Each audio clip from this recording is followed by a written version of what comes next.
Can I have the backdrop, please?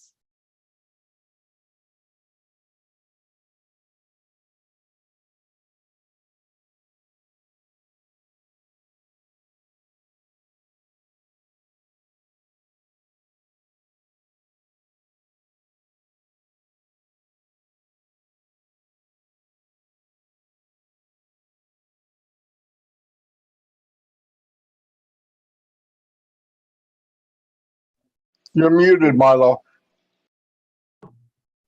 Thank you, Marty. Thank you. I'm a new person here, I guess. So anyway, okay, here we go. Let me get this started. Here we go. Y'all ready?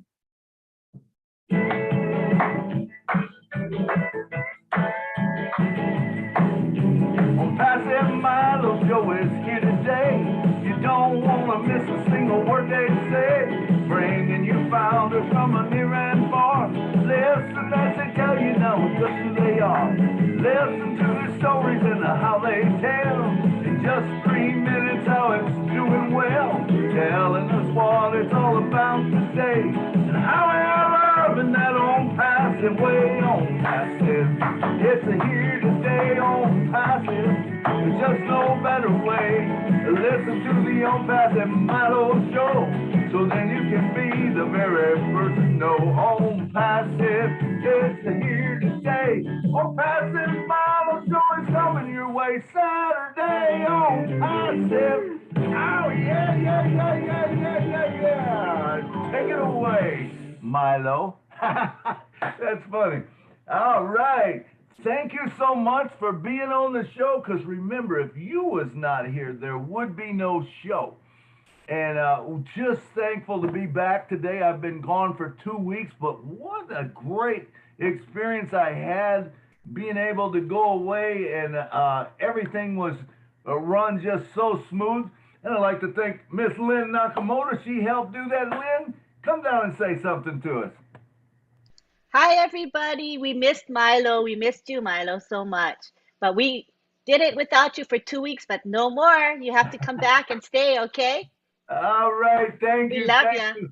Thank you, Lynn. Love you too. Thanks for all you do. And Mr. John Barilla, who takes care of the chat, and he was actually a host on this show. Come on down, John, and say something to us. Okay. Hi. I was actually answering a question in the chat. I went, oh, let me get back there. He's gonna call. Hey, how are you? It was a pleasure. It was a pleasure to help out. I really enjoyed myself. So glad to have you back.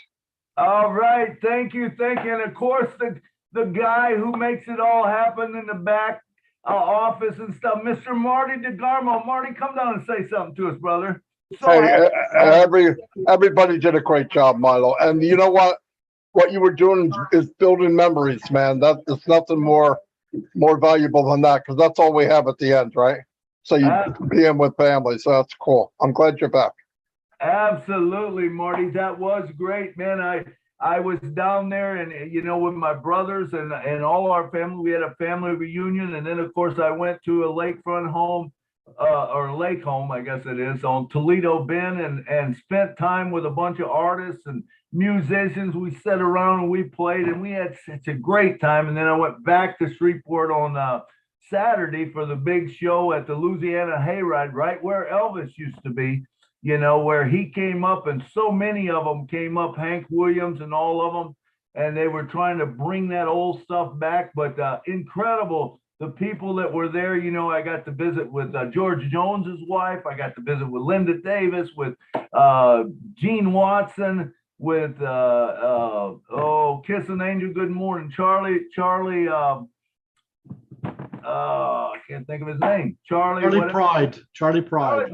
That's right. Charlie Pride, and his brother was there. Of course, Charlie's gone, but his brother was there. He was incredible, So I just had such a good time. But I got to tell you, I did miss the family here. I did think about you guys, and I did watch the shows. I got a little bit of them in, but it was a little bit later, and then I come in and do it. Is Jeannie here? Is Jeannie here today? Do you see Jeannie? Because she did a great job on the show also. Milo, Jean just left a message. I got a message from her. She's helping a friend today. She said, good luck to everybody and good to have you back, but she's not going to make it today. Awesome. Well, she did a great job. also, so anyway, let's get right on to the show. Guess who the special guest is today? It's me. It's Milo. We're going to be talking today. I wanted to talk. I wanted to come on and talk. I love what's happening with On Passive right now. But I know that, and we've been saying it for a long time on this show. Hey, what are you going to do with your apples? What are you going to do with it? I want to tell a little bit. I'm going to go into some depth about my life that you haven't heard before. So believe me, you might. There's things that maybe you didn't know about me that I'm gonna bring out today, and we're gonna go into. I want people to start thinking about how you've been blessed. What is your take on it? What are you thinking about doing maybe down the road with your apples? I think we need a goal. We need to know in advance, because I don't think, even myself, my little small mind cannot comprehend this big thing. It's so big that I just can't comprehend it all. Okay, so what I would like to, I'm just going to start out there and tell you a little of my life story. So I grew up as a Pentecostal preacher's son, and so don't hold that against me. I know we're never good. Those preachers' kids are bad, but anyway, I had fun my whole life. I am a person that I always see the bright side of things, and whatever I go through, it's something that I go through. But if I didn't go through it, if I didn't have those bad days, I would never have the good days. Wouldn't even know what they were, right? We would never know what. And I do believe that a lot of things in life are all about perspective. It's how you deal with it. It's what you do. So as a young boy, I got married right out of high school. I had a chance to go to college. I didn't take it. I said, nope, I want to get married. And it was mainly because I wanted to get out on my own. And I got out and I started making babies right away. I had two daughters. I got two wonderful, beautiful daughters that just think the world of me, and I think the world of them. And now I've got grandkids and stuff, but I've worked my whole life, and I've always been one that was able to kind of go to the top more or less. Even as an 18-year-old, 19-year-old, right out of high school, I remember going and taking a job. They asked me if I wanted to be a steward, a union steward. And I said, well, what does that mean, an alternate? And they said, well, it means you get to be second in seniority. I said, man, that sounds like a good deal. So, of course, I took it. So I went right to the top right away, So things like that, I've been very blessed in my life with things that I've done. Then I became a salesman, and I started selling because I like to talk. I don't know if you knew that or not, but I do like to talk.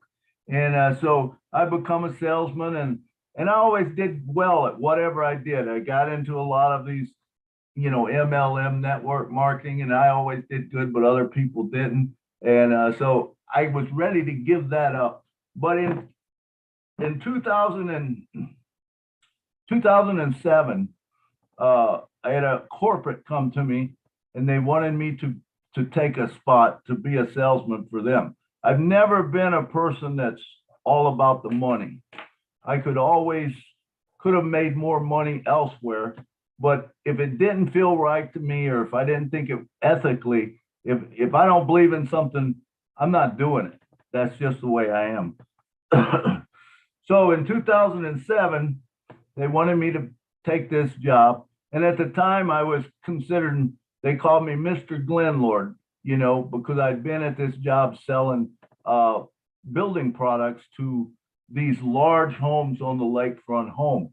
Well, I had my people, my builders that would only buy from me. And this company really wanted into that market, but they couldn't get there because MILO was there. So they come to me and wanted me to go. And at the time, things were starting to deteriorate a little at the other company. So I ended up going with them. That was in October of 2007. My world, I was on top of the world. I had a beautiful brand new home, 35,000 or 3,500 square foot home. The basement, I had a big room in it that I could put 60 people in. I had a stage down there with microphones, 2 pianos, and we were having the time of our life. My first grandson was born, and shortly after that, I was getting ready to head to Orlando, Florida for a building conference. First time with this new company, I had 13 builders that was going with me to the International Building Conference, and the CEO was going to be there. My wife, who had never been sick a day in her life, never. I mean, and that, you know, she just, if she took an aspirin, I bet she didn't take more than 5 or 6. She never was on no pills, nothing.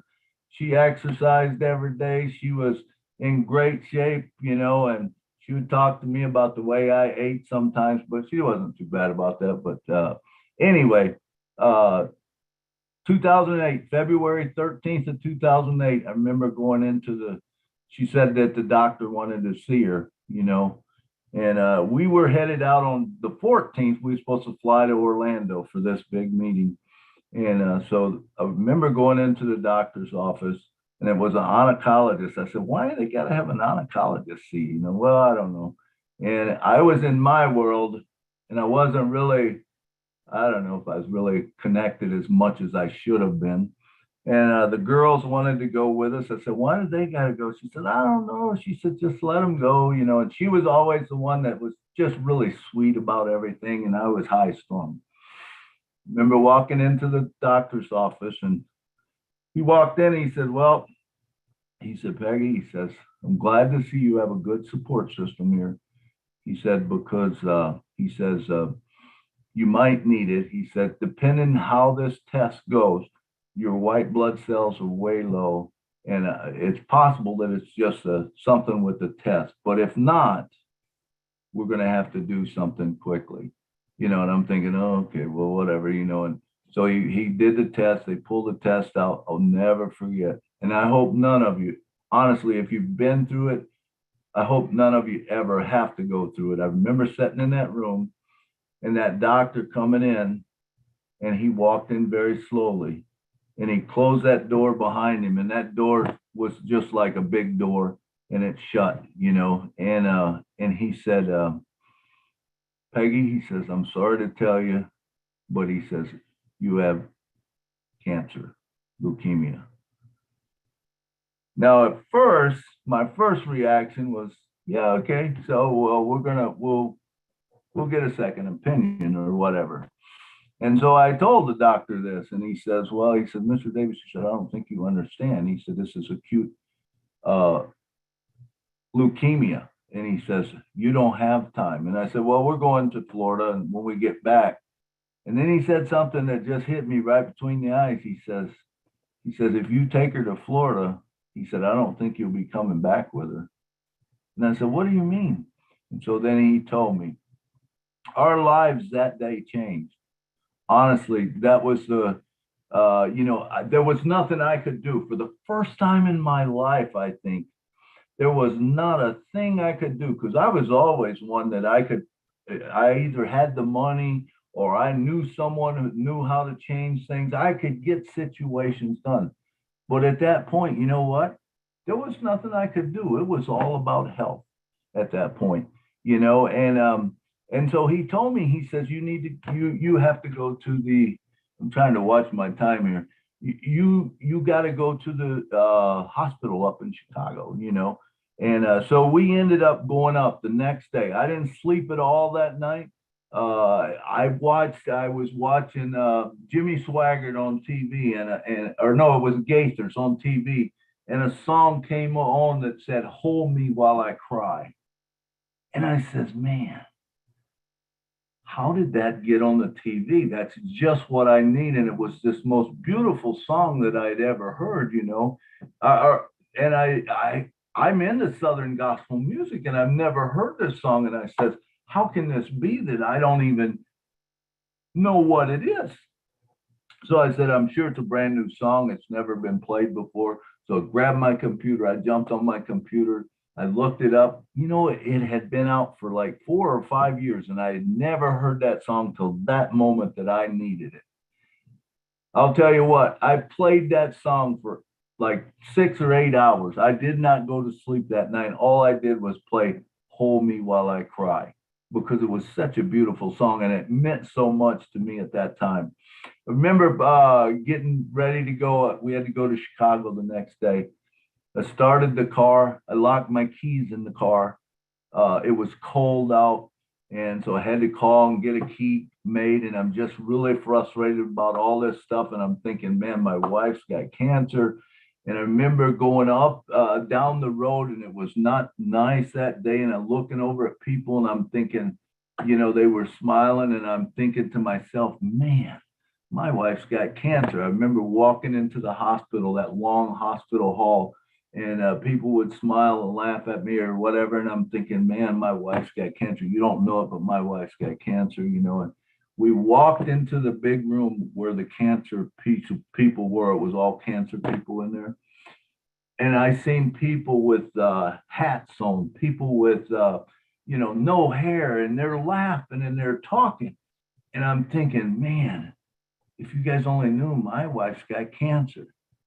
Bam, something hit me upside the head and says, guess what, dummy? All these people do too. You know, and it changed my life. It's almost like a community. I'm telling you, when you deal with cancer and stuff, there was a quote that I read once that says, if it wasn't for the bad side of cancer, everybody should experience it.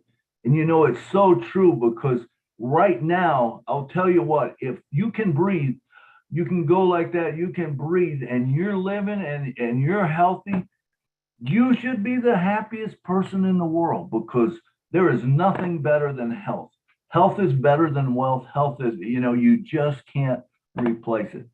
So as we go on, I'll quickly go through this here, but I want to tell you a couple things that happened. So in 2008, she became the poster child of the Cancer Association. You know, and they run ads and they did. She was on newspaper and she was on TV, and you know, she just had this great outlook on life. You know, and I remember walking in the cancer place before, and she says, "Man, I am the luckiest person in the world." She says, "Here I am, 50 years old." And she said, "Look at that girl over there. I bet she's not 30, and I bet she's got kids at home." She said, "My kids are grown." She says, "I am so lucky that this didn't hit me." So everything to her was so positive about it. And you know, I remember, so that was in 2008. She worked for a corporate insurance company, and you know, they just treated her so well. I worked for a lumber company. They treated me wonderful. You know, I never left her side. I stayed right by her side. I would do my work from there. And guess what? The guys still bought their lumber from me, and I still made commission. And this is a beautiful thing about Own Passive. You know, when you get into it and you realize that, hey, once you start making those commissions every month that they buy something, it's yours. You know, and it's a beautiful thing. And so moving forward to, she got a little bit better, you know, and she got feeling better. She actually went back to work because she loved her job. They made special provisions for her that if she couldn't do it all day, she had a place to sit down, lay down, or whatever. And they just wanted her there because she was such a bright outlook. In 2010, we went back to the doctor, and I'll never forget this. He said, "Peggy," he said, "the cancer's back." And I remember her looking at him because they had told her the first in 2008, her diagnosis was 10 days to 10 months is all she was to live, you know. And that's because it was a special kind of cancer, 1621 translocation, and only 19, she was the 19th person in the world to have it. And no one had lived longer than 10 months. So that's why it was a 10-day, 10-month. 2010, I remember the doctor saying that, and she looked at him and she said, well, she laughed and she says, "How long I got to live now, doc?" And the doctor said, "Man, Peggy," he said, I'm just so sorry about this," because she had been saying she didn't want to do no more chemo. She didn't want to do anything. And he says, I honestly don't know. He says, I know that if you don't take any kind of treatments, I'm not sure you'll be here Friday. And I remember her mouth dropping open. And she said, well, what if I take it? He said, well, he said, if you take it, he says, I don't have a golden thing to tell you what it could be, but I think you would get at least 6 months. Peggy said, let's do it. As long as you'll stop if I tell you to. He said, absolutely. So Dr. John was going to start her on the thing. And we walked out of the hall, and old Milo had his head hanging down. And he's thinking, man, I've only got 6 months possibly with my wife. And Peggy was always the kind of, she would jump around. She was the life of every party. And she hit me upside my arm and she says, hey, big boy. I said, yeah. She pointed at herself. She says, I got 6 months to live. How long you got? I said, Peggy, that's not fair. That's not even funny. She said, I didn't mean it to be funny. She said, I got 6 months to live. How long you got? I said, I don't know. Nobody told me. You know, that's the truth of it. We could walk out, we could get hit by a car and whatever. We don't know how long we got to live, you know. And she was making a point and she said, can we just live life to the fullest? I said, absolutely, darling. I said, whatever you want to do, we can do. In 2010, I won a trip for sales to Puerto Vallarta, Mexico. She wanted to go. She ended up going with me. She talked the doctor into letting her go because he said he couldn't tell her what to do. So to her, that meant she could go. 2011, we ended up going to Dominican Republic. I won a trip there. In 2012, right before she passed away, we went up to Mackinac. And she lived life to the fullest, and she taught me so much about living life, and she was an inspiration to me, you know. But I say all that to say this, you know, sometimes in life, we have to, you know, look at whatever we're going through, and we have to look at that in perspective and change it. But I will tell you that none of us have ever experienced what we are fixing to experience and the life we are going to experience. And we're all going to have different passions. Every one of us is going to have a different passion in our life of what we want to do with our apples. And I think it's important for us to start thinking at this point about goals, about what do we want to do when this comes about, because it is coming about. It's just a matter of when. It will be here. Promise you it will be here, and we have to be ready for it when it comes. Because I like to say sometimes, you know, those apples start coming in, and the cool thing is it's not like the lottery. The lottery, you could win that $1 million thing, whatever it is right now, and you know what, that's a set amount of money. And guess what, as you take away from it, what happens? It's gone. It's gone. What happens with own passive? You take away from it and you send it out, and it brings a whole lot more back in, and you send it out more and it brings even more back in. That is the cool thing about on passive. And once we learn that and we realize we want to be ready, so when the time comes, we take care of whatever our needs are, but then we go ahead and we help other people out. And that's what I want to talk about today, you know, is what are your goals? What are your goals? Have you thought about it? What are you going to do with your money? What are you going to do? Who are you going to help? How are you going to help them? Things like that. So I would like to open this up and talk to you and talk with everyone about that, you know, and we can discuss it, you know, how is things? What is it, you know? So I'm ready for hands. I guess I've did my story. My wife passed on. She told me, live life to the fullest. You enjoy life. And guess what? I am doing it. I have never been more happy in my life. You know, I'm just excited about what's coming up. And like I tell people, when I had COVID, I said, if I leave tomorrow, I want every one of you to know that I've been the most blessed man in the world. There is no one that's been more blessed than I have.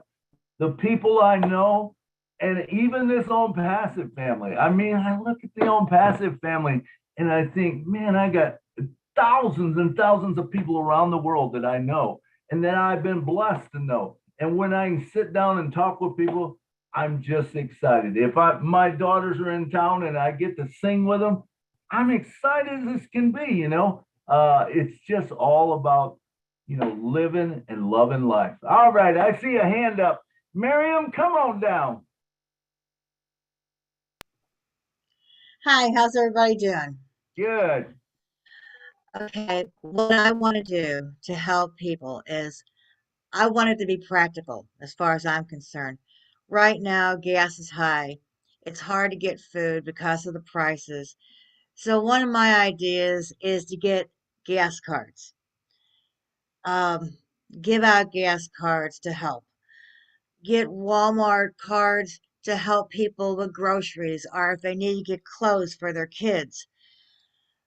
They need to get shoes, whatever they need to do. Those are the kind of things I want to help with.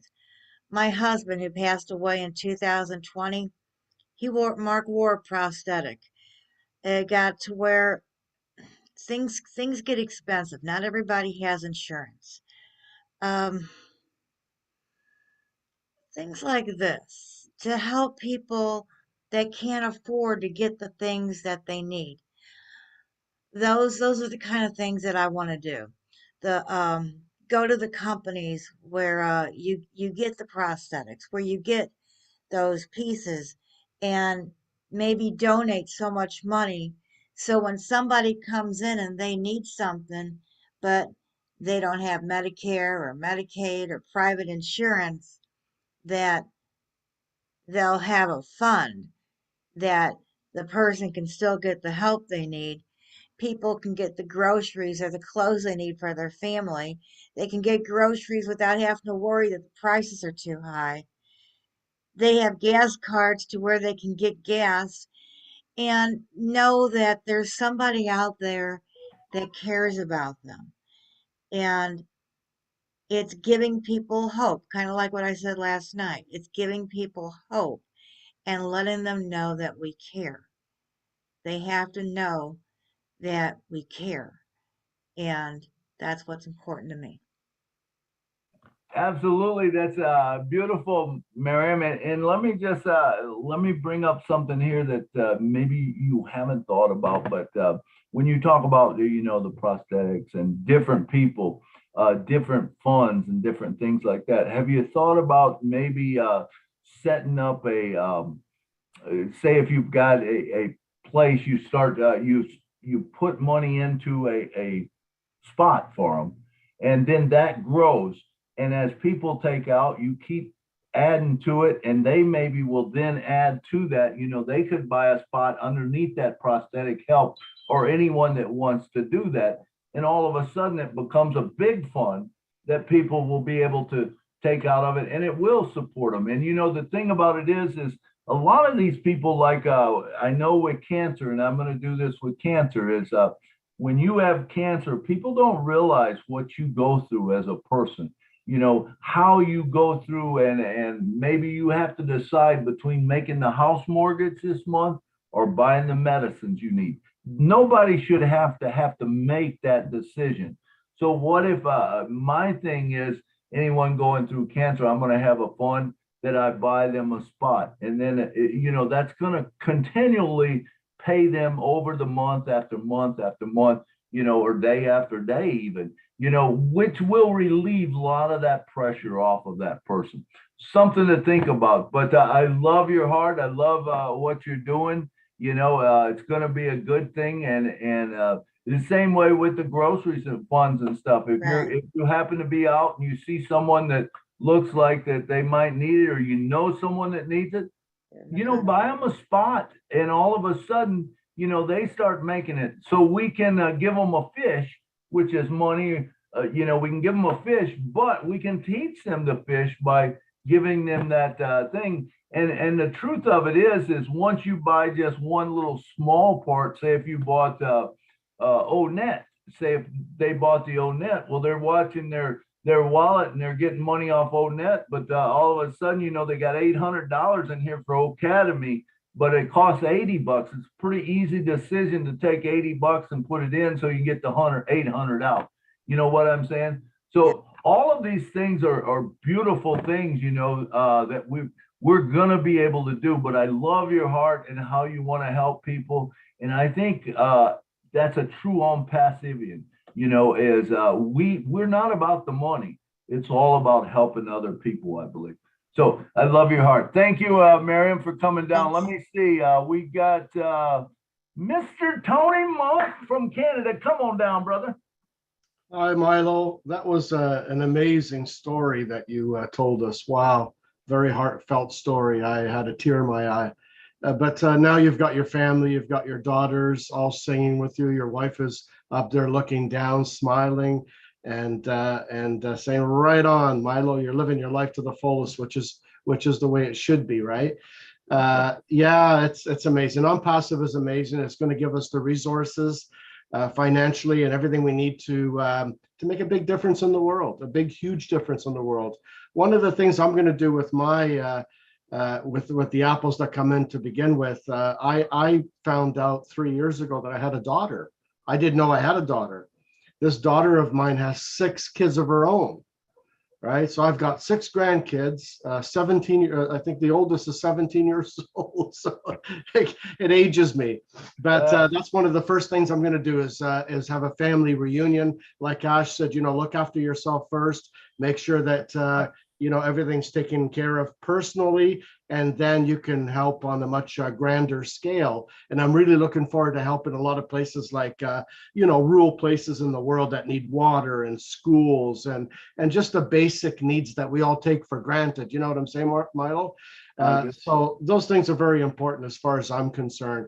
I had a friend of mine who also passed away in 2016. It was my best friend that died of cancer. It's a horrible thing to go through. If you've never been through it, to see it, I don't wish that on my worst enemy. It's not a pretty sight, believe me. And he was a very wonderful person with a beautiful heart, and he always cheered me on in everything I did in life. And we talked about my daughter back then, that I had a daughter, but I wasn't quite sure for sure, 100%. But he was like, well, you know what, Tony, if you do, I'm going to come and support you as well. Unfortunately, he's not going to be able to, but he will be able to on a spiritual level. And I know that for a fact because I believe in that. So yeah, all kudos to you, Milo. It's great to see you. You look fantastic, my friend. It's good to have you back after 2 weeks. Thank you, Milo. Back to you. Thank you, Tony. Thank you very much. Yeah, it is. The things we're going to be able to do is amazing, you know, and family first, you know, and taking care of what you need.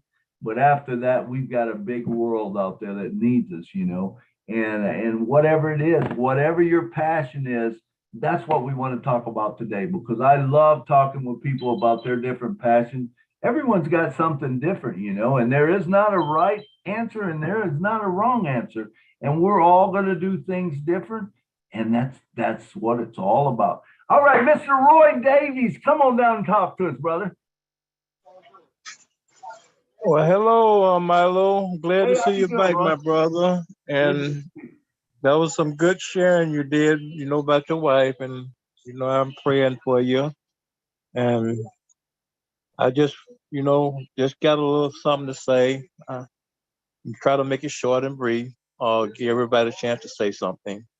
The times I came up in life wasn't very good, but I made it because I was once in the mud, praying to God, telling everybody who was down there in the mud along with me to pray that, you know, you would come up out this situation. So you got people that didn't, you know, listen. They just squirm, wallow, squirm, and they just only got deeper into the mud. But I made an effort. Anytime you make an effort to do something, most of the time you're going to succeed. So God reached out his hand, and I was pulling myself up out the mud, and I felt his hand and grabbed myself up out of the mud. He pulled me up on hard land. So I actually told him, thank you, God. You know, and people still squirming. You're going to stay there if you do that. If you got a negative attitude, thought, you're gonna stay there. So my whole thing in life now, it ain't about the glamour and glory. I'm excited where On Passes is at now. Really excited. But it don't pressure me none because I know it's here and we made it. And the only thing we just gotta do is just hold on a little bit more longer till everything get manifest the way it's supposed to be and everything gonna be all right the rest of our life. And for my legacy and people remembering me, I'm leaving a legacy, for my family because I don't want them to, have to go through bad times in their lives. If they handle this right when I'm dead and gone, they won't because this shit's gonna last forever. And for people remembering me, I don't really care if people remember me. I want to remember myself and what I do while I'm on this earth right now. As I look at news about other countries and how the little babies and people just dying because of lack of water and food and all that kind of stuff, I just couldn't look at it. I have to turn it off because I begin to start tearing up.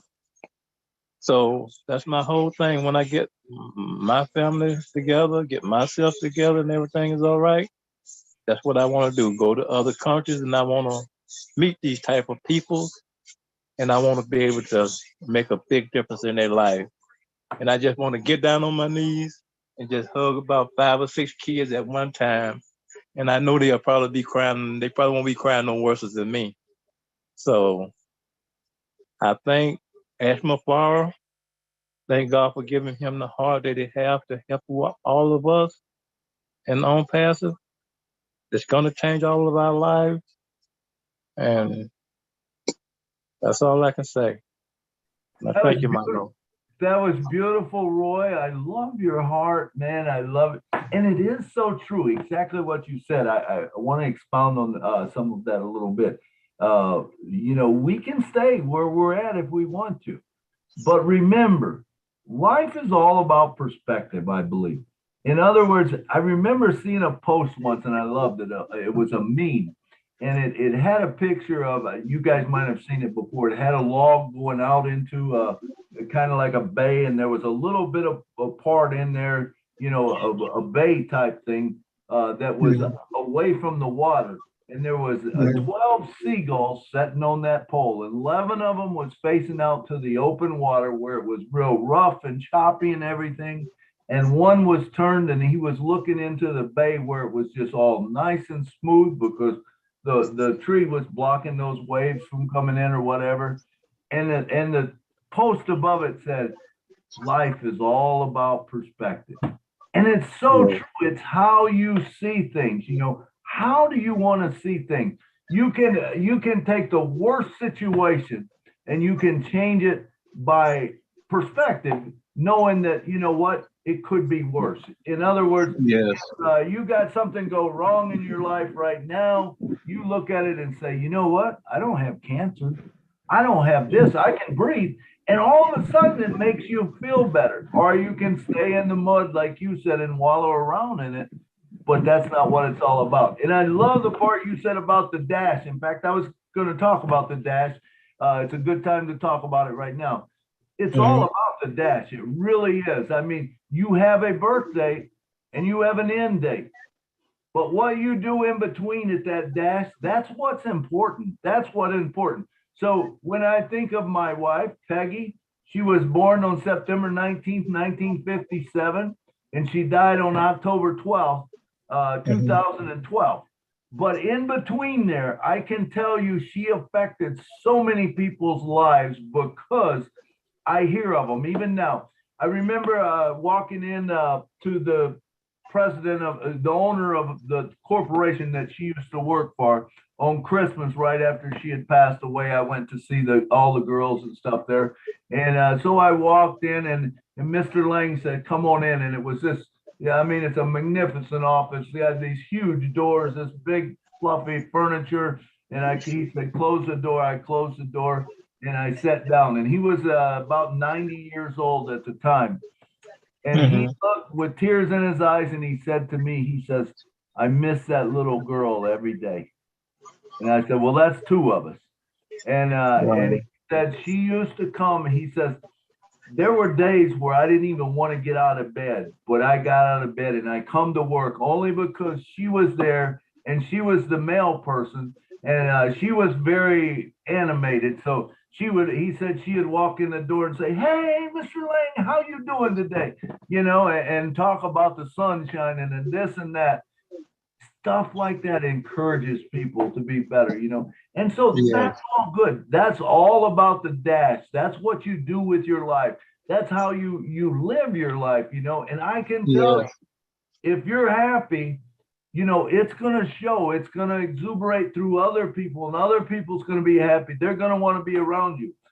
Yes. I don't like to be around negative people. I'm going to tell you right now, if you're a negative person, you're probably not going to see me around too much because I don't want someone that's always, you know, this is going wrong and man, this is going wrong. And all of a sudden you think, man, I don't know if it's other people that is going wrong with you because it seems like it's always you, you know, and you try to help those people. But if they don't want help, I move on. That's me. But, anyway, thank you so much for bringing that up, Roy. I'm glad, you know, that you talked about the dash and about life and how it is. And we are in a credible moment in our lives. I'm telling you right now, I don't think any of us know how big this is and where it's going to be. But we need to start putting a goal together. We need to start thinking, okay, what are we going to do with it? You know, how are we going to do it? All of that's important to us, and it's going to make. We're going to have a wonderful life. We're going to have, you know, I'm just all excited. I don't even have words to say. Yeah, but you know what, Milo? Before I go, when someone or something happens that makes a big impact on humanity, that's going to be remembered for decades. Absolutely. You know, some people might not think of it, don't take it as nothing, but it's gonna be a lot of people gonna remember it. You know, like Ashma Farah. They're gonna remember Ashma Farah for decades and decades and decades. And what you do on other humanity life, a big impact on their life, they're gonna remember it. So that's all I have to say. Absolutely. That is so true, you know, and I'm sure all of you seen the video with Steve Jobs, and you know about him on his deathbed. And this should wake some people up, you know. Steve Jobs said on his deathbed, he says, you know, he said, I wish I would have been better. He said, I wish I would have been nicer to my employees. I wish I would have treated my employees better. I wish I would have treated humans better. The whole thing. He says, you know, here I am. I'm laying here and I've got this terrible disease and I've got all of this money, but I have no one that I can pay to take it. That's a big statement right there. That should wake us all up because I'm telling you, all of us are going to have a whole lot of money and we can be greedy with it. You know, we can keep it all if we want to ourselves. You know, that it's our right if we want to do that. Personally, that's not what I want to do. I want to give mine out. I want to help humanity. I think this is the most beautiful thing in the world. That I've always wanted to do it, but I never had the resources to do it. Now, I remember me and Peggy, some of our I don't want to say fights, but some of our things was she grew up very, very poor. And so when we did very well, she would give to anybody. Anything that she had, she would give. And I would say, Peg, it's okay. I love to give, but you have to have something in the funnel. I says, it's got to be coming in before you can push it out. The story I like to tell about her was she would always go out rummage selling. That was her big thing. She loved to go out and buy whatever for different people, and she never bought for herself. She bought for everyone else, and she'd have them come over and give them these things and clothes and shoes and everything. But one day, her and her sister had went, and her sister would always laugh when she'd come back because I'd be downstairs working. I was downstairs working this Saturday, and she comes back. She says, "Hey, come here! You got to see what I bought." I said, "Peg, I'm busy." She said, "Come here! You got to see what I bought." I said, "All right." So I go up there, and she's jumping around like she always did. She said, "Come on!" And her sister's just laughing her butt off. And we had this little car. It was she had a little sports car. I think it was, I don't even remember what it was, a Sunburst, or maybe it was a Mazda or whatever. But anyway, she had went out, and so we go out, and her sister's just laughing because she knows what it is. It had dark tinted glasses. So we went out, and she opens the trunk. I've never seen so many pairs of shoes in my life. That trunk was filled with brand new shoes. I mean, there was sandals that were size 3. There were boots that were size 12. I'm looking at this and I go, "Peggy, what are you thinking?" She said, "What?" I said, "Who are these for?" She says, "I don't know, but I'll find someone." And I'm like, "Oh man." Yeah, she has And a heart. she bought the whole store out. It was Elder Bierman was going out business or something. She bought every one of the pair of shoes because they were 90% off. Not only was the trunk filled, I didn't know it at the time, but the whole back seat was full of shoes too. And she gave every one of them up, but she would always bring that thing and she'd go, look how much I saved, and they always would circle it in red.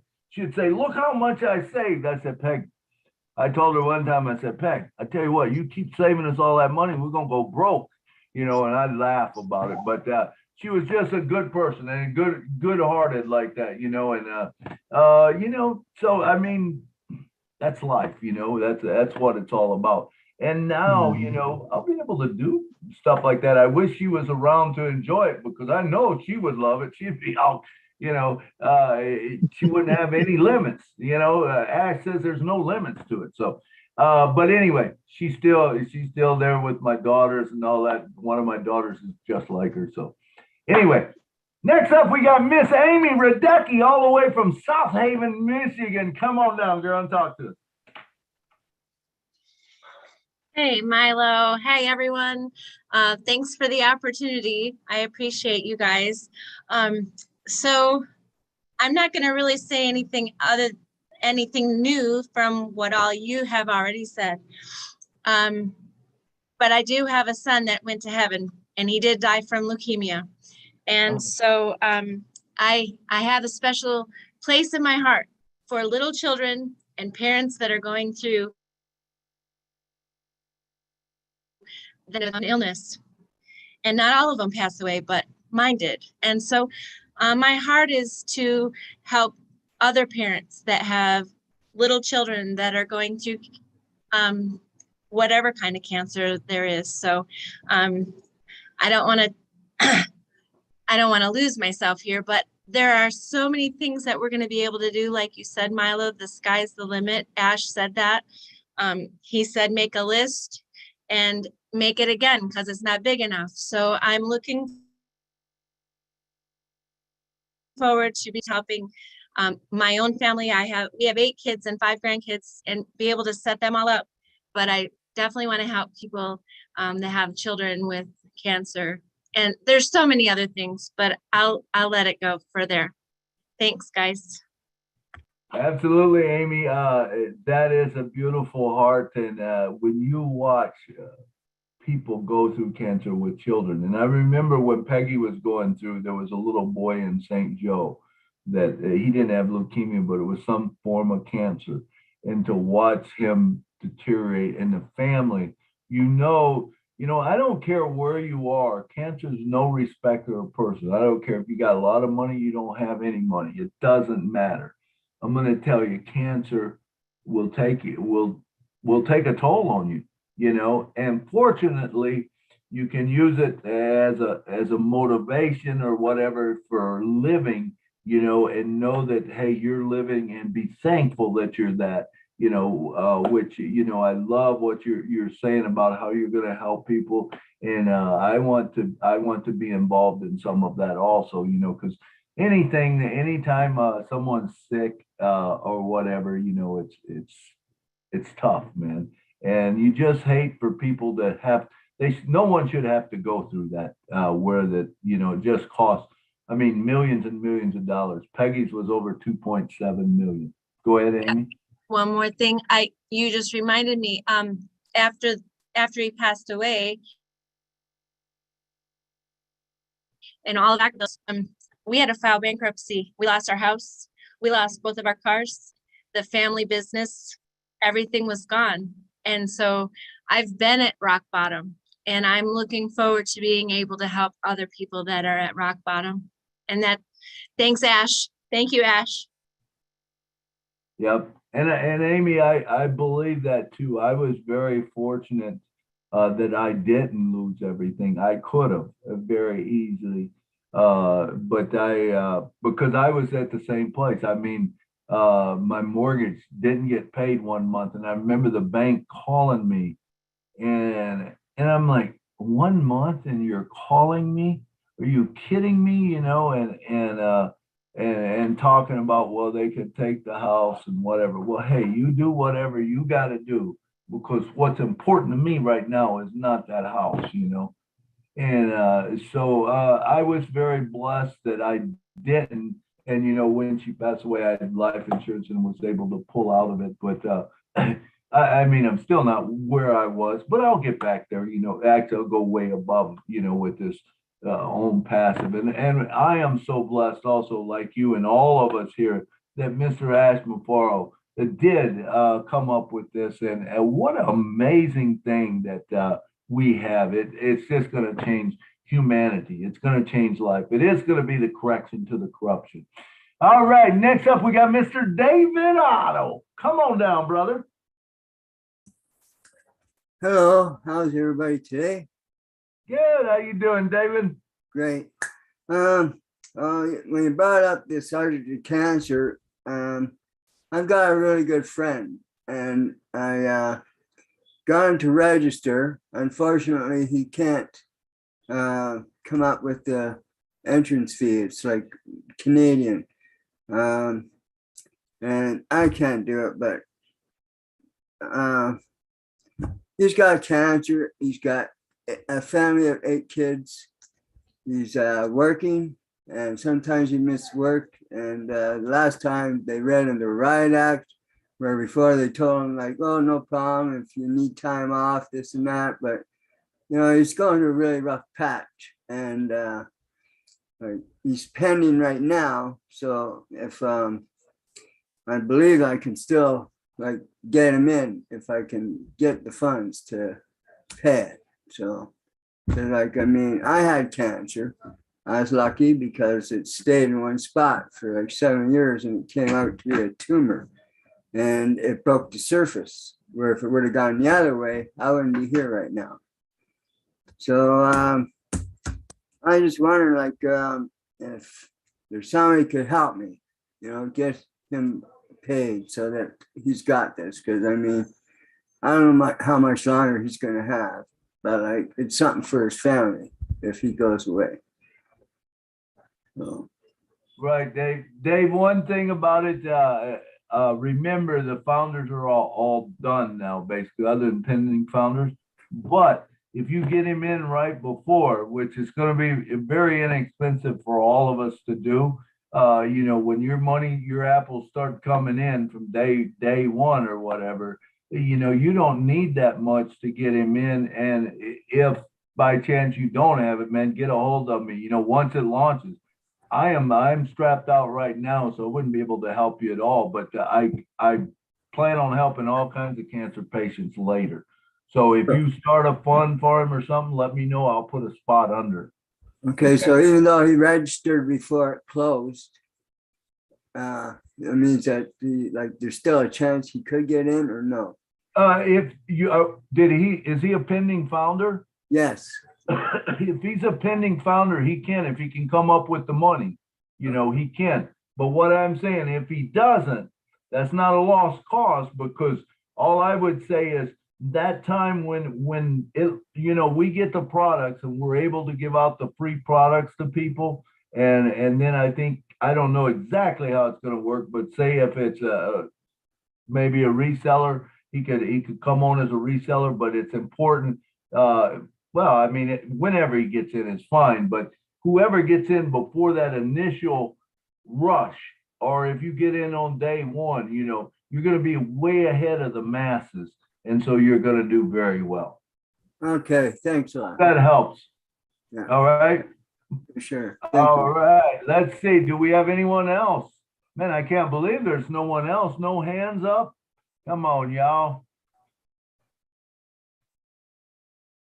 I'm looking for hand. There we go. All right, Lystra. Man, we have a bunch of Canadians on here. I think the last 4 or 5 people were Canadians. All right, Lystra, come on down and talk to us, girl.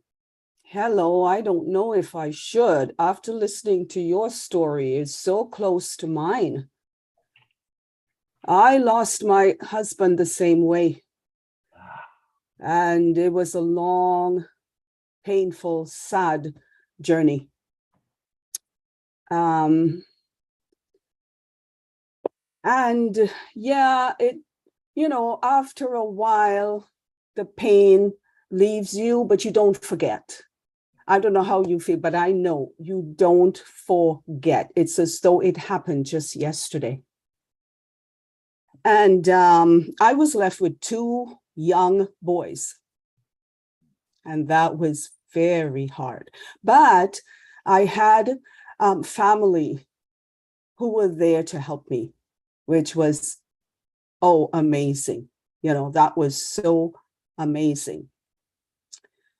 And also, the church I was in then, the members were incredible. They came home to see me. They brought meals. They brought cash. They were just amazing.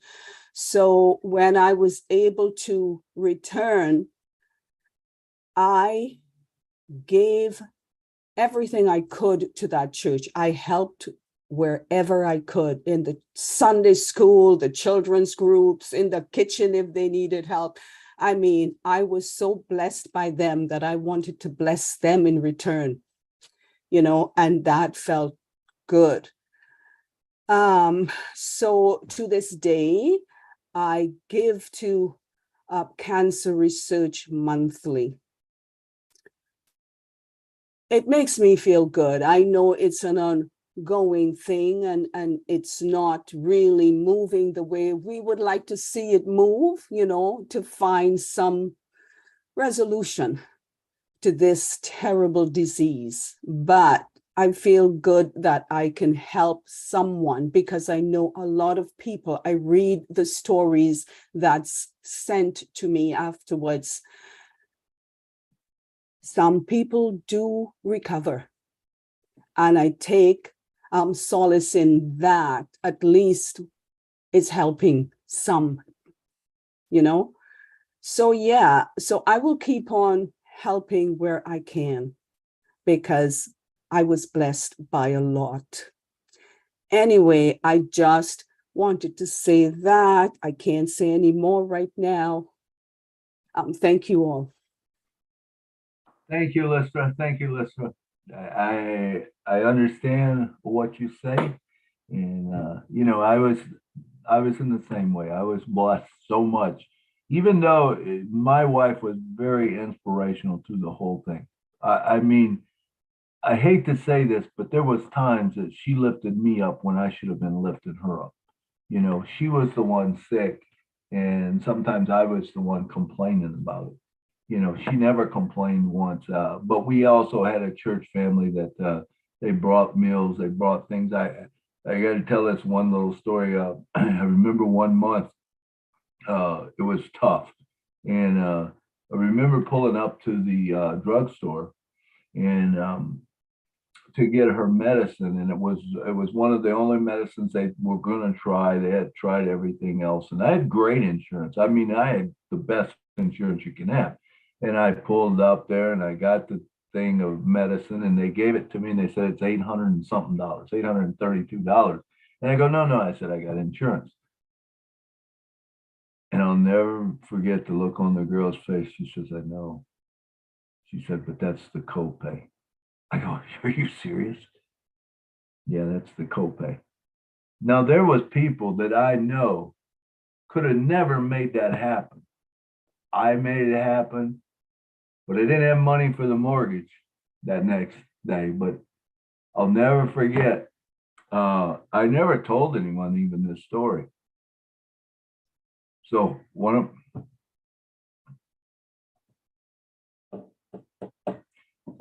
came home from church,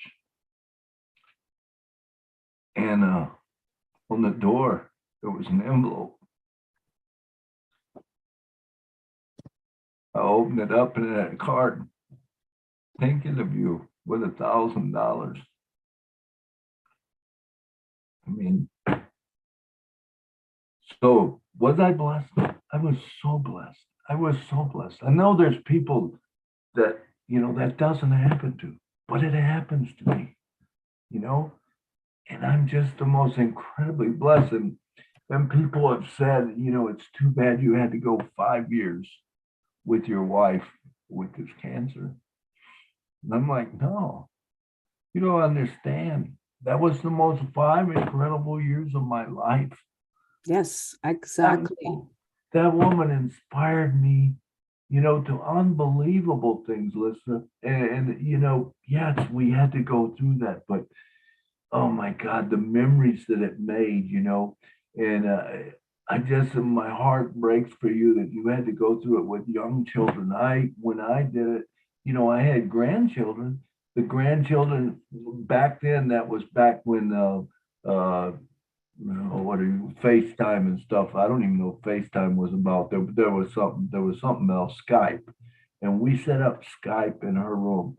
And every morning, those little grandchildren, I think they were 6 and 4 years old, would get on the video and they would sing, "You Are My Sunshine" to Peggy. And I mean, just made incredible memories, and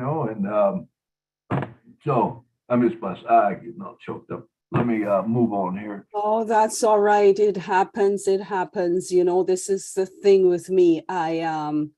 I had to stop there, but I know what you mean. He was stronger than I was. Yeah. He was stronger than I was. And he told me, he says, I want you to go ahead and live your life. Meet somebody else. Be strong. And you wonder where the strength comes from, but they know where they're going, right? Absolutely. We're here. Absolutely. So yeah, but anyway, my kids are grown up. They have children of their own, and my life is full now, so I'm out to help others. Oh, and it's, Elithra, I know you probably feel just like me because you know what it's like to go through it.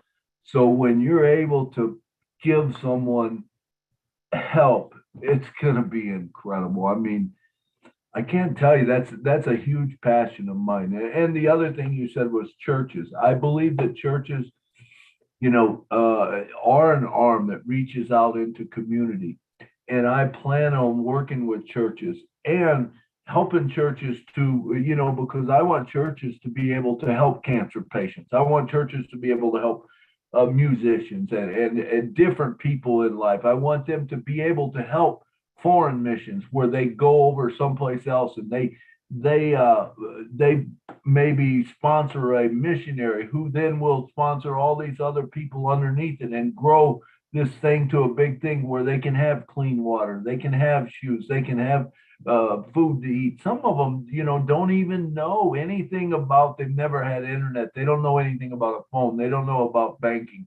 All they do is they know that they get out there and they garden or whatever they do, Yeah. It's going to be such a blessing for us to be able to help these people out and to present, and the thing is, like I said, we're changing the world one person at a time. And it started with Ash Mafaro. Ash Mafaro started this thing, and now there's 1,000,005 of us that are saying, hey, we want to do the same thing. And when we can help some other people, and as I was saying, like even with a missionary, we go into a country that's never even heard anything about it before, or whatever, that are poor and don't have good water and stuff like that. And we go in there and we help a person that's in there trying to help them. And all of a sudden it expands. It's going to change countries, people. It will change countries, and it will be the correction to the corruption. It's something that I love. All right. Thank you so much, Lysra. I loved hearing your story, and I'm sorry for breaking down, you guys, but sometimes. Hey, listen, it's natural. It happens Yeah. all the time. Don't be sorry. It happens to me. Yeah. Thanks, Milo. It does. Hey, thank you. All right, Mr. Alan G from South Africa, come on down, brother. Hi, Milo. Hey, Alan. Thanks for the fantastic show. My wife also passed from cancer in 2012. She had lung cancer and also suffered terribly with it. One of the things that I found that the doctors only believe in chemotherapy, and there's so many alternative methods that are available. I'm going to try and promote alternative treatments for cancer besides chemo. There are other things out there that work, and that's what my main focus is going to be on the cancer side. As I say, there are alternative. Well, she I did quite a bit of research on alternative methods, and there were things that would work, but the doctors wouldn't even consider it. So it's actually very discouraging when you get that type of response. Yep. The cancer, the chemo actually is worse than anything else. Absolutely. And it costs an arm and a leg at treatment. Absolutely. I was fortunate at the time I had medical insurance, and they covered for 1 year, and she lasted exactly 1 year from the time that she had was diagnosed with it. They found it was stage 4 already when they found it.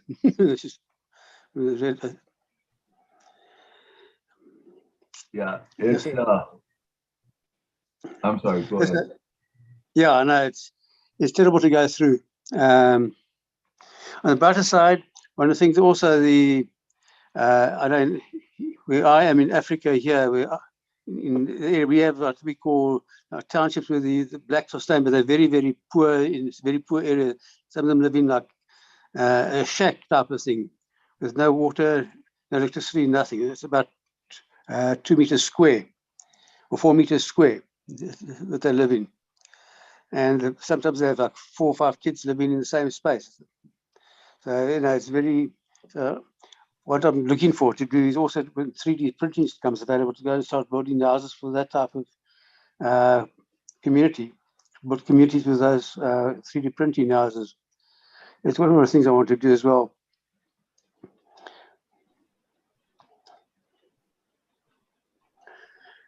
Anyway.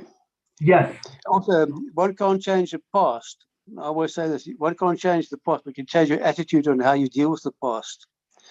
So when anything in life, if something bad happens, you say, okay, fine, it's happened, but I can't do anything about what's happened. You can change how I deal with it in the future. So that's another thing that I always say. Change your attitude to what's happened to the past. If you have a grudge with somebody, forgive them, forgive yourself.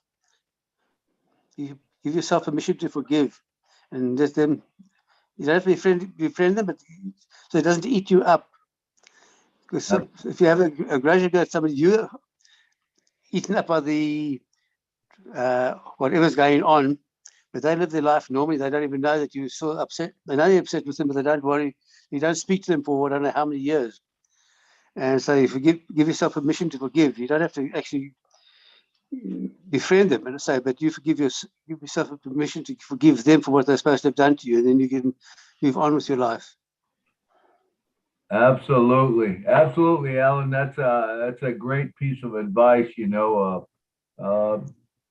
look, I'm going to tell you, there is not one of us in here, not one of us, that agree with everything that anyone in here. So in other words, if you take 2 people in here, I guarantee you there is something that they don't agree on. That doesn't matter. It doesn't matter. Why can't we just love people, and get along and, yeah, forgive if they say something. Hey, you don't have to agree with what they say. It doesn't matter, just try to get along. And I think we will see a change come about in that, because I believe a lot of stuff is all driven over money and greed, and when that becomes, it doesn't matter, you got all you need, they got all they need, whatever, do whatever you want, you know what I'm saying? And we don't have to judge, we don't have to do anything. If we can just go about doing good. The thing about it is, if we could just do one good thing a day, can you imagine? That's 1.5 million good things that would be done every day right now. That will change the world. But guess what? When this thing launches and 1 million are coming in a day, and we're still doing one good thing a day, all of a sudden it becomes 2 million and 3 million and 8 million and 10 million. And all of a sudden, man, it's just all about good and people loving other people. And I think that's where we want to be. Thank you so much, Alan G, for your advice there. That's great. All right, we got next up Mr. Modu, and I bet you he's working. Indeed, Mr. Milo, good afternoon. Good afternoon. I just entered the building where I start my 3 to 11 shift.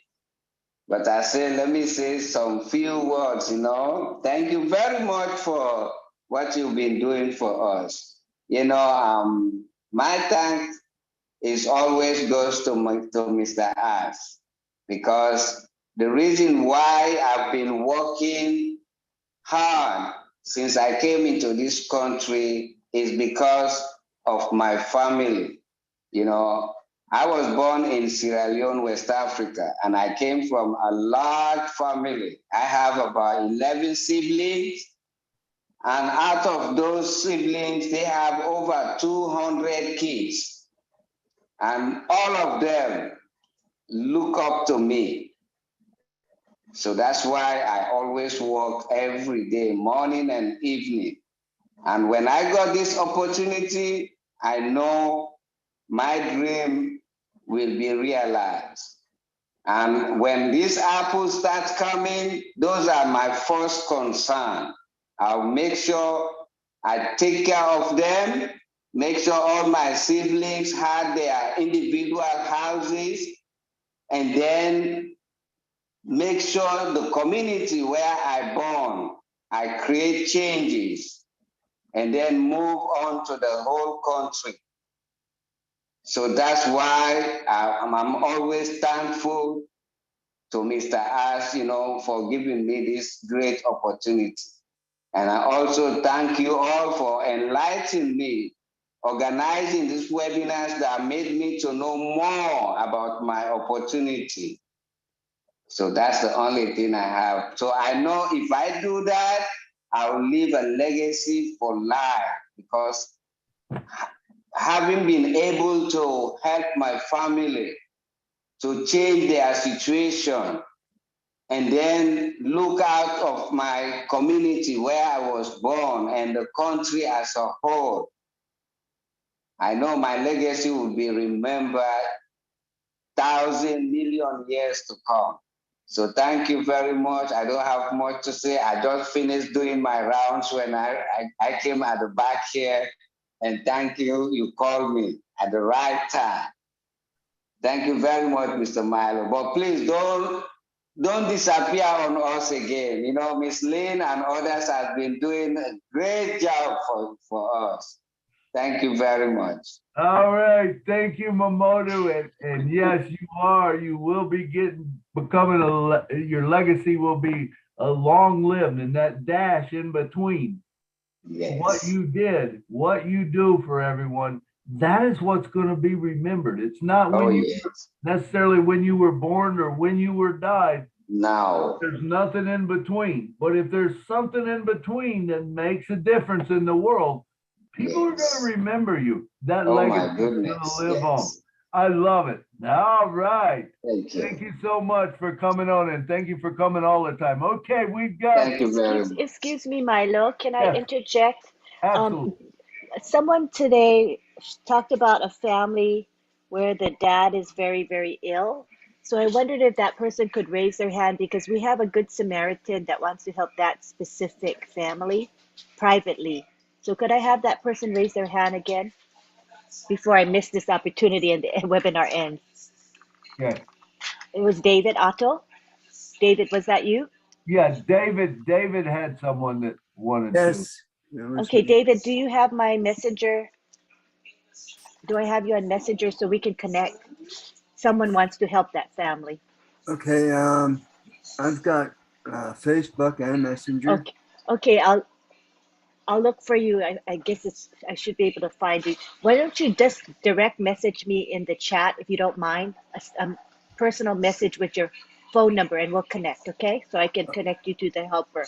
Okay. Thank you so much, Lynn. Thank you, Milo, for your patience. Thank you. Perfect. I love that. That is beautiful. That is beautiful. And that is what this is all about. Thank you, Lynn, for bringing that up. And thank you, David, for bringing it up. And that's a beautiful thing. Beautiful thing. Okay, let's go now to Abdi. Abdi, come on down and talk to us. Hello, Milo. How are you today? Good. How you doing, Abdi? I'm very well, thank you. Thanks for giving me the opportunity to say something here today. And thank you all the leaders here and the founders and everyone around the world. Yeah, we was very much touching your story. I was listening on the Lista and Alan and all that have some family members, and I know. I mean, I didn't have experience similar to that, but in general, I want to talk about the helping hand, helping hand and what we have in our hands and what our CEO has given us. Since I was a young man, I always was the one who was giving. You know how when you are a young man and then you have a group of people, friends together, you know, and I was the one who always, if I have anything, I never know how to hide it. You know how kids had your pocket money sometimes, and then you try to use others. I always see when someone asks me something, like I think in my mind like they know what's in my pocket. So I'm more like sort of like that person who always wanted to give. And since I joined on Passive and listened a couple of webinars of Mr. Ash, my mindset totally changed. It was first like I needed, like I need to have like those apples. But then as time goes by, I feel like, the excitement is more like I want to really help, I want to really, and especially my story is similar to my brother Mamadou before me. I'm from Somalia, and as we all know, Somalia is a country who had a civil war for quite some time, and a lot of displacement and things like that. And I don't have a particular subject or ideas to help because there's so many directions for that to help me with my apples. But I created so many accounts so I will be able to look after money, but many sectors. But what we do really have here is amazing. This is something that a mankind has never seen before, and it really really excites me. Like almost every second night or 3 nights, whatever, I see in my dreams I'm giving away. I don't know what I'm giving, but I can see I'm making smiling faces on my dream, and that reflects exactly what I'm waiting at the moment. I'm looking for, and I said, oh yeah, that must be what's coming. The reason why. I mean, even though the dream itself it's a night dream, it's a sleep dream, so it doesn't actually perfectly explain. But I can see it was someone thanking me and someone saying thank you, and someone was happy. So, and that's exactly what I'm thinking. It's like my excitement is I cannot wait to receive this apple so I can have it. So many people's life changed.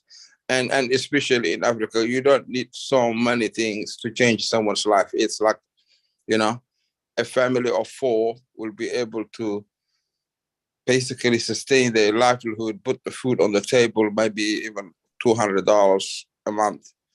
So I would be able to really impact a lot of people with my big apples. I know that, and I'm looking forward to that.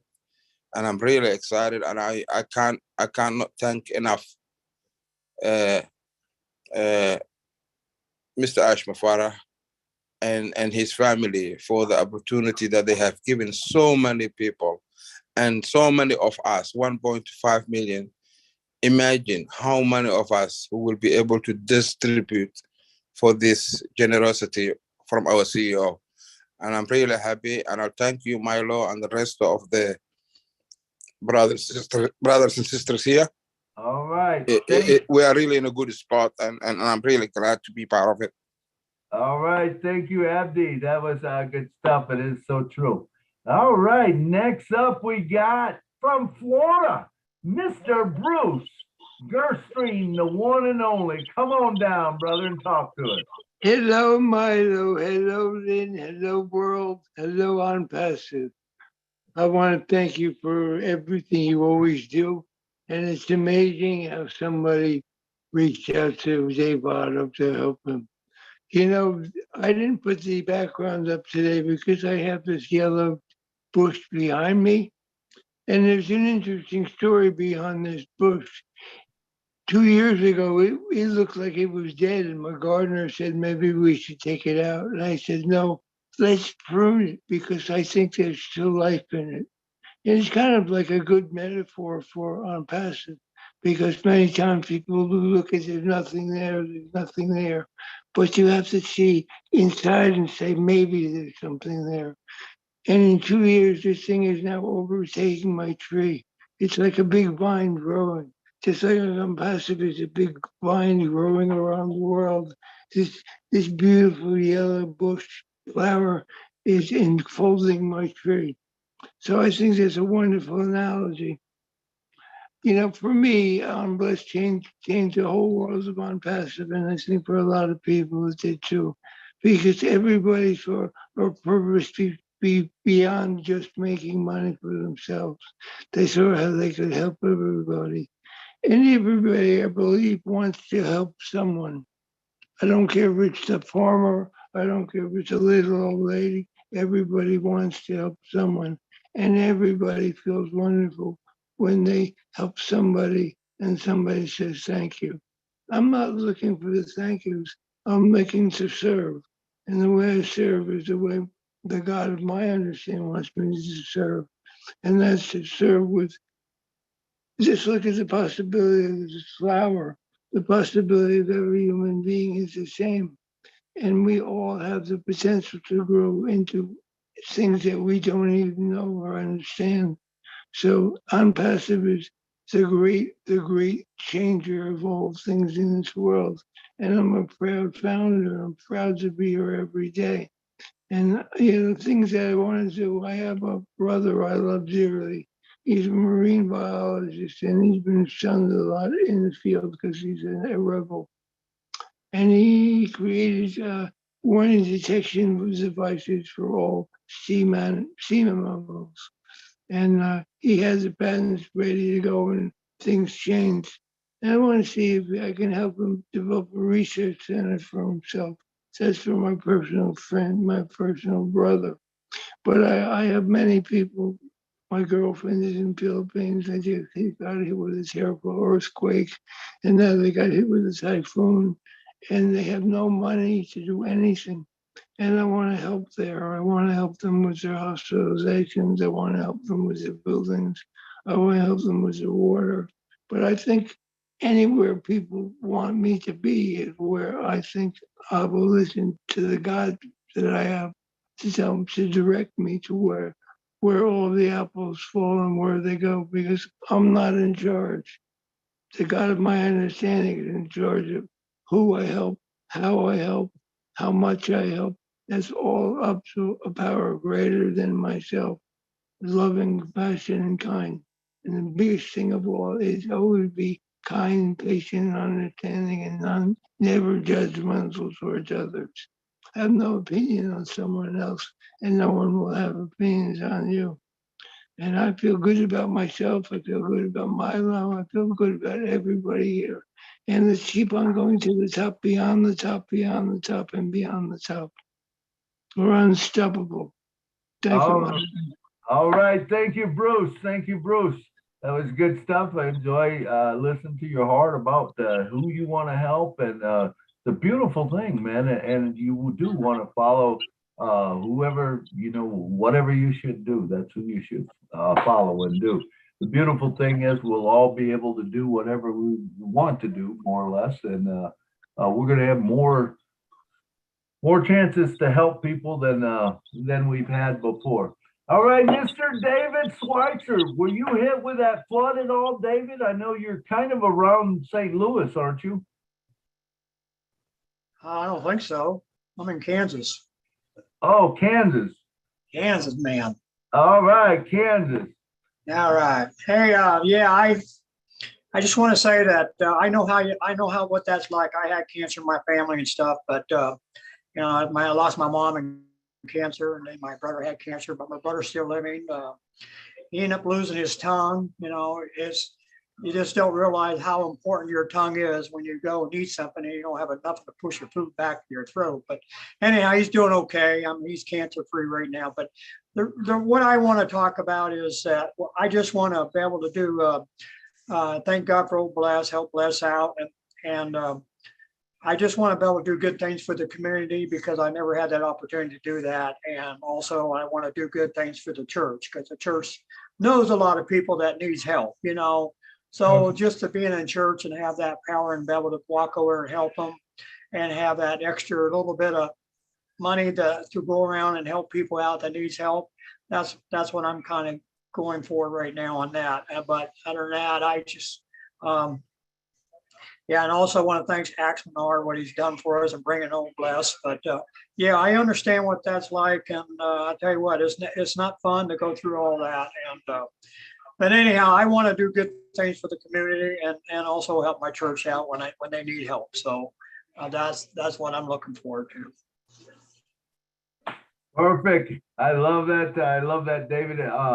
That's one of my passions too. Like I said, churches, I think because they affect so many people in the community, in any kind of community type action that does that. I want to bless them, because, we might not know who all it is. We're going to have plenty to bless a lot of people, but we can bless multiple people by doing it that way. So I don't see any more hands raised right now, but we've got time for maybe 4 or 5 more. But I want to just talk to you a little bit about that. I would like for you guys to subscribe to my channel. It's called On Passive MILO.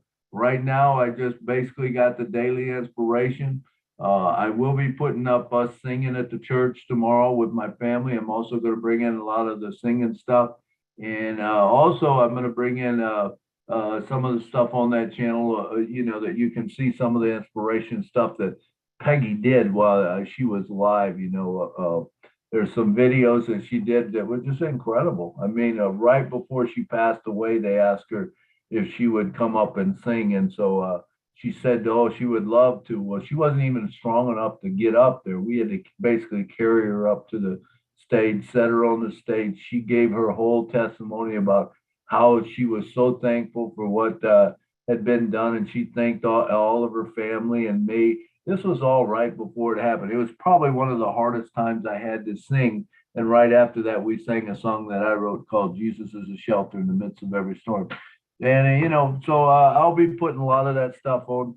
Also, I would like to remind you that if you don't have the Excel sheet, I don't know if you guys remember a year ago or so, I did a show, we talked just like this, and we talked about what is it that we want to help, and we made up different things. And I have that, it's like a cheat sheet. So when you get to it, you put in whoever you want to help, and it's got all different kind of organizations and stuff that kind of trigger your mind for people that maybe you want to help.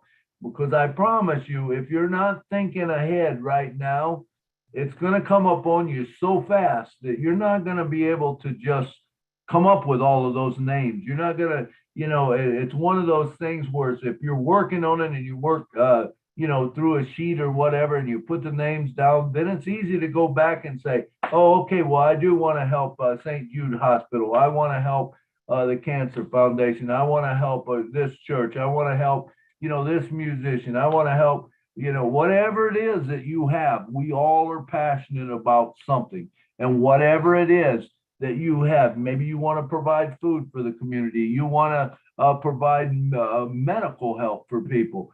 All of that stuff, you can put in that sheet. So if you don't have that sheet, send me a DM, or if you have my phone number, text me. But if you do, I'll get that sheet over to you so you can start working on it. And there's actually even a video out that tells you how to do it. Here's what you want to do. Click on this one, click on that one, put in the names and stuff. You'll be all set to go. All right. And it's 2:30, so we got 30 minutes left. So we're going to take about 5 more hands. And I see we've got June Buckingham is here. Come on down, girl, and talk to us. Milo, do you have the URL for your website? I'd like to type it in the chat so people can know what it is, please. For my YouTube, For your Unpassive Milo, you said you have a website, right? No, YouTube. Oh, YouTube. Okay. Yeah, just YouTube. I can find it and I'll post it in the chat. Perfect. Thank you. Yes, I have one, and yes, do that, please. Okay. Thank you, Lynn. I appreciate that. All right, Miss June Buckingham, come on down. Hello, everyone. Hope you're having a great day. Thankful for the rain. I didn't have to work. I didn't work today because I don't work in the rain. I don't deliver groceries in the rain. So I was able to come on this webinar, which I am so thankful that I was able to attend. Thank you, Milo, for accepting me to speak. As you see my image that I made put up there on my screen, that is my goal, is get a truck and to have one passive put on it and feed the community one at a time. And then with giving out food, because Milo, you gave me a new idea, is put business cards in their packets and have a meeting like once a month in the middle of the month, make sure everybody's bills are paid, have a meeting and introduce on passive to the people that I'm donating this food to. But I need somebody to drive the truck because I can't drive one of those big trucks. I'm not going to drive a van. It scares me to death. But, of course, after I take care of my family and everything's taken care of there, and I keep talking about my smile. I cannot wait to get my smile back because my teeth are horrible. And so that is one of my first goals to do is get my smile back. But my next goal is to help feed the community and use your idea, Milo, and have a meeting, get these people to the meeting, and hopefully change their life as a reseller. But that's my goal. I've been writing down plans. Also, I'm also looking into how to incorporate one of my sites and then have the other ones under the umbrella. So everything will be under a corporation. So I'm looking at it as a business side as well. But that's really all I have to say. And Milo, your story got me crying because I lost my mom of lung cancer back in 2005, and they couldn't figure out what was wrong with her. And by the time they did, it was too late. She was in Jersey, and they put a shunt in her, and it went wrong. So they had to fly her to Philly, and that's where she stayed, and that's where she met the Lord. I've never seen anybody pass before. And I swear my grandparents were waiting for her at the gates, because she just sat up in her bed a little bit, and then she had this big old smile on her face, and then she laid down and she was gone. So we felt more at ease, thinking that, Grandma and Grandpa were waiting for her at the gates. So your story really, touched home today. Absolutely. Well, thank you, June, and I love what you're doing with the food and stuff. And I'm sure there's some that would like to get involved with that. I would be one that would like to, whether I buy a spot so that it helps you feed the communities one at a time, and then even maybe go a step further, whereas if you're giving out business cards and people are really hurting, hey, let's get something together where we can bring them on board. And because remember, we can feed them we can give them a fish, or we can teach them how to fish, and it will help so much as because when we start feeding the world, I love what you're doing. You're taking that first step, and as that builds and builds over time, remember, more people will get involved with it, and it will grow to enormous. Wouldn't it be so cool to have a fleet going yeah. all over the place? Absolutely. I love it. I love it. It would be awesome, man. It would be awesome. And and I like the thing about giving out business cards. I've thought about my thing. I've thought if you ever pulled up to the stoplight, and there's someone on the side of the road, and a lot of times you don't even kind of want to make eye contact with them. I mean, my heart breaks for them. But can you imagine pulling up to the road, and instead of giving them $1 or $2, you give them a card that says, hey, you call this number right here, and we're going to fix you up, and you put them into a spot, and all of a sudden they no longer have to sit on the side of the road to get money, because they're getting it every day. The only reason they would be out there is just because they want to, you know what I'm saying? And Right. especially disabled vets, man, that bothers me so much when I see, I'm a disabled vet, and I'm sitting up and I'm like, oh man, it just tears me up. But anyway, thank you so much for what you're doing, June, and keep up the good work. Thank you, Milo. You everyone have a great day. You too. Thank you. All right, and next up we got none other than the poet. You don't know it, but his feet surely show it. They're Longfellers. And not only that, this is the guy that takes a picture of me every time I fall asleep in his house. He'll say, my brother come to visit me. He's such a good guy. Oh, none other than Curtis Davis.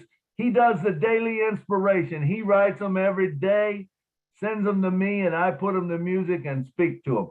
So Curtis, come on down, talk to us. You're muted, Curtis. One other thing, he has his own YouTube channel, Curtis M. Davis. You want to subscribe to that. Kurt, you're muted. You're still muted. And you're still muted. And you're still muted. Oh no, we wanted to hear from you. Hear me? There we go. Go ahead, Curtis. The host had to unmute me. Oh. I thought there's a couple things that you didn't tell much about Peggy. If you ever called to talk to Peggy, she never gave you the opportunity to say, how are you? Because she always said, how are you doing? How are you feeling? It wasn't, well, I'm down, I'm this, I'm that. It never was that. And she would give every time anyone went to visit, she had a gift for them to make their day better.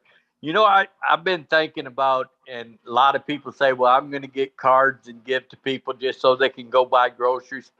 But I got to thinking, most stores now have a certain time that senior citizens can go shop, and it's before anyone else can get in there. Wouldn't it be great just to go up there and stand at the counter after they've already got their groceries, because they're only going to buy what they need. We give them a card, and they can give it to somebody else, or somebody else can give them a sob story. They'll end up giving away food that they really need. But if you go up there and you stand there when they are actually shopping and take and say, okay, we've got this, y'all have a blessed day, and give them the opportunity then to join on passive, that would be awesome.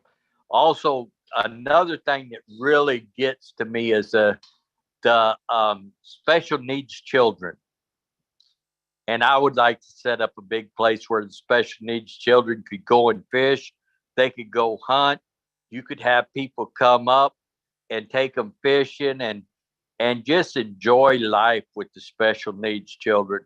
But you know what? On Passive is a great place to be. Um, there's a lot of things that we never thought that we could have, that we've never dreamed as big as we should dream. And when all our dreams come true, you know, what what will we do then? We're going to start blessing everyone else. Thank y'all, and y'all have a great day. Thank you, Curtis. And some of you might not know this story, but Curtis started writing poems when Peggy got sick. The first time I went in the hospital, all of a sudden I get this beautiful poem. And I said to Curtis, I said, Curtis, where did you get that poem? He said, I wrote it. I said, you didn't write that poem. He said, I wrote that poem. I said, Kurt, you did not write that poem. And so after arguing with him for a while, I said to him, I said, well, write another one tomorrow. So guess what he did? The next morning, I had another beautiful poem. And I said to him again, I said, Curtis, where in the world are you finding these beautiful poems, that you're sending to me? He said, I wrote it. I said, no, you didn't. And he had never wrote one, I don't think, in his life. At least I didn't know about it. And I said, you didn't write that. He says, yes, I did, Marlon. I said, Curtis, no, you didn't. And he doesn't always tell me the truth, right? Well, at least that's what I say. But anyway, I said to him, so I made this statement on the second day. I said, Kurt, write me another poem. Guess what happens? He writes me another poem on day 3, but he included things from day 1 and day 2.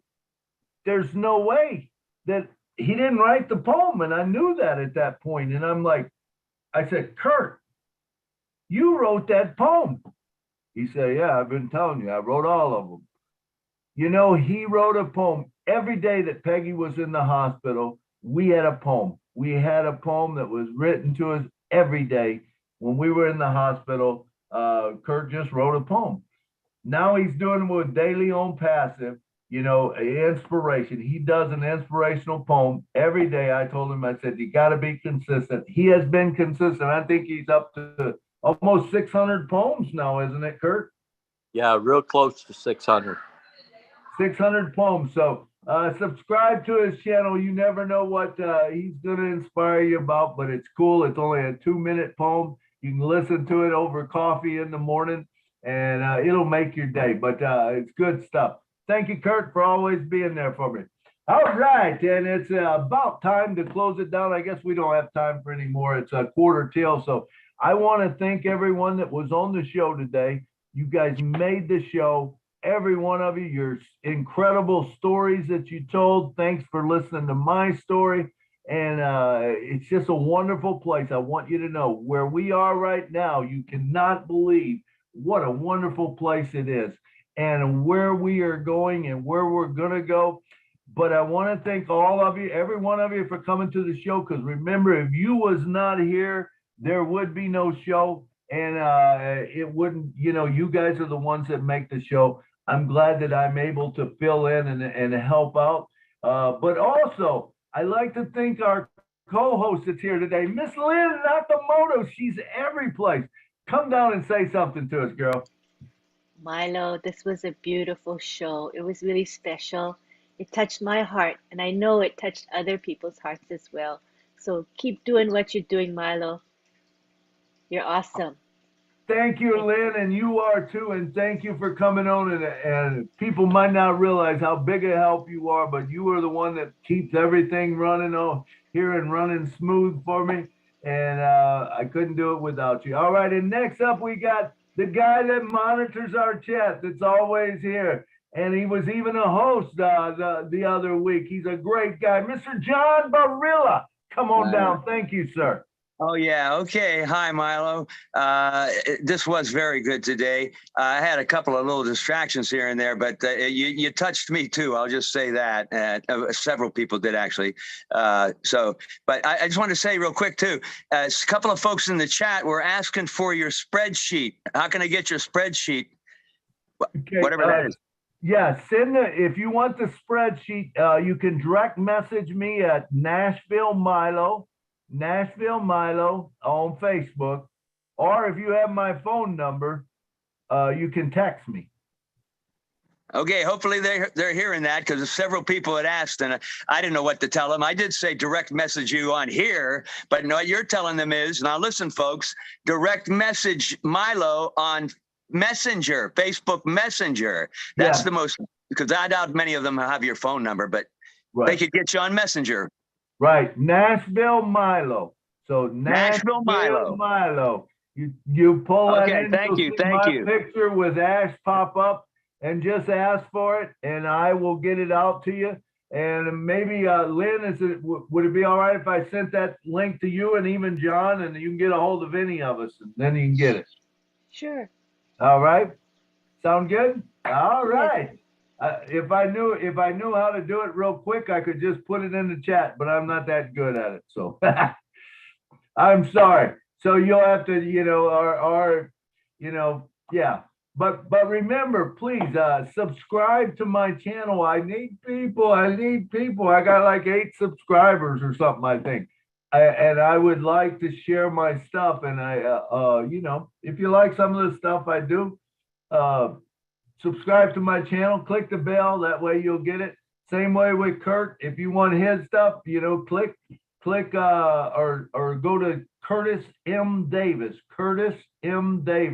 on YouTube, and you'll find him there. Subscribe to his channel, and man, we'll be doing wonderful. And if you don't have a YouTube channel, I know Julie's got some videos out that teaches you how to do a YouTube channel. I just have to find the time to finish up mine. Mine's not real, pretty right now, but it will be one of these days. I'll make it. So anyway, is Marty here? Or is any of the other leaders here that maybe we should say something to? Anyone want to? I seen Peter Rogers was here earlier. Peter, are you still here? We have, he was here. There's Tony Monk and Tina Go. Okay, Tony, you want to come down and say the last few closing things? We got. Sure, Milo. Thank you so much for a fantastic webinar. It was very touching. Everybody learned something from this webinar today. We're glad to have you back. And that's pretty much all I have to say. Thank you so much for a very touching webinar. This was very good. I really, really enjoyed it. I'm sure we all enjoyed it. All right. Thank you for coming on today. And who else did we have? Tina Go? Tina Go. Tina, are you there? You can unmute Tina. She might not be able to unmute, to speak now, but she's there. Right. I know that it's probably nighttime over where she is. So I see Marcian Himaboo. All right. Marcian, say something, Marcian. Thank you so much, Milo. I love the story, your life. It was really touching, and I learned one thing: I'm not alone. And I know that sometimes we don't look at people's faces and think that they are better off. Your story makes us know that we are not alone. And We just have to keep moving. And thank God we have Unpassive. And it happened that today is a friendship day. So your story come in the right place at the right time, the right day. So thank you for sharing the story, your love story with us, because we are all your friends. Thank you so much. I really appreciate it. Thank you, Marcian, and I am so happy to have all the family and friends. And you know, you never know what people are going through. You never know what they've been through. But the cool thing is we've all been through things, and you know, we just move on, and we can help each other sometimes with our stories. I've been asked many times to write a book, and I am going to write a book because there is so much more to that story than what I just told you. So much more to it. And I've even had a publisher want to do a movie on it, a book and a movie, because there's some incredible stuff that I didn't even mention about how the Chicago Tribune picked up my story, because I used to do a daily blog every day, and sometimes I would do it 10 times a day, telling about what was going on. And because it was such a ordeal, because you know, she was only the 19th person in the world to have it, and there were ups and downs. And we did videos where I would go up every day on the 11th floor and I would sing to the cancer patient. And I have videos of those. And then days that she felt good, she would come up there. I'll never forget, on my wedding anniversary, she come up there that day. And even though she was in a mask and she was weak and stuff, she come up there and she sang, "Could I have this dance for the rest of my life?" And it was just amazing to watch that. You know, here she is in a mask and she's singing and people are sitting around. And I don't remember, I think that was the song that this lady just come up and just dropped in front of her and said, "That's the most beautiful thing I've ever heard," you know. And we were doing nothing more than just giving back, giving of our time. You know, we were happy to be there. We were thrilled that we could be part of that, you know. And so there's just a lot of things that, like I said, and even Kurt said, you know, that maybe I didn't tell, you know, because just a lot goes on in 5 years, over 5 years. But the inspiration, and I thought, as Lystra said, you know, her husband said, "Hey, you got to move on. You got to find someone new." What a great thing to do to someone if you're going through that, you know, and to provide that freedom that a person thinks. That's what Peggy did to me. She would say, "You have to move on." She says, "You got grandchildren, you got this. I'm not going to be around forever. You got to find you someone else. You got to do this and do that," you know. And you know, but just a beautiful thing, and it's a beautiful story. It really is. And you know, and I didn't even get into like when she passed away. You know, she passed away, and there was I got to hurry up here. But there was a time where, you know, she would always ask, "Did we get any messages?" And I heard the last day of her life, I walked over to the window and I'm looking Did you across. see that chat come up again?